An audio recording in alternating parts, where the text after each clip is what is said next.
Défier les conditions météorologiques est une des causes principales d'accidents mortels survenant dans les montagnes. Par exemple, une prévision de soleil avec cumulus bourgeonnant épars en après-midi est plutôt préoccupante dans les montagnes.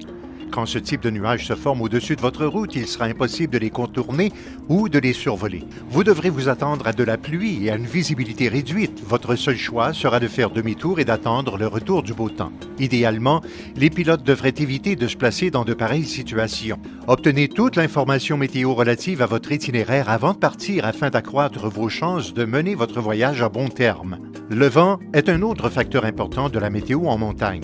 Bien que les pilotes puissent voir et esquiver les nuages en route, ils sont incapables de voir et par conséquent d'éviter le vent dans les montagnes. Quand l'écoulement de l'air est perturbé par une surface accidentée, l'interaction donne naissance à de forts courants ascendants et descendants et à de la turbulence. L'air soufflant contre une arête est forcé vers le haut et provoque un courant ascendant.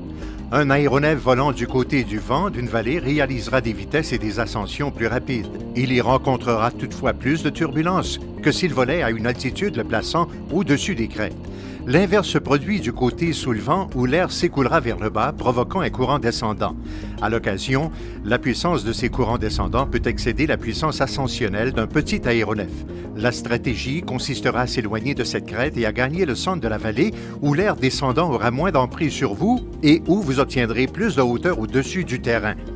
Maintenez votre vitesse et résistez à la tentation de tirer sur les contrôles pour maintenir l'assiette et éviter un décrochage. Plusieurs facteurs localisés peuvent influencer la direction du vent. La direction du vent s'engouffrant dans une vallée est parfois déviée par au moins 90 degrés par rapport à sa direction générale au-dessus des crêtes.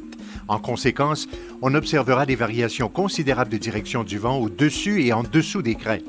Ces phénomènes météorologiques localisés peuvent provoquer des variations extrêmes en matière de vélocité et de direction du vent. C'est ainsi que l'on observera des manches à vent situées aux deux extrémités d'une piste orientée dans des directions complètement différentes. L'évolution du temps est un élément important du pilotage en montagne. Obtenez une prévision complète avant de partir, soyez à l'affût de tout changement durant le vol. Soyez particulièrement aux aguets des changements de direction du vent en route et à destination et soyez prêt à modifier votre itinéraire si nécessaire.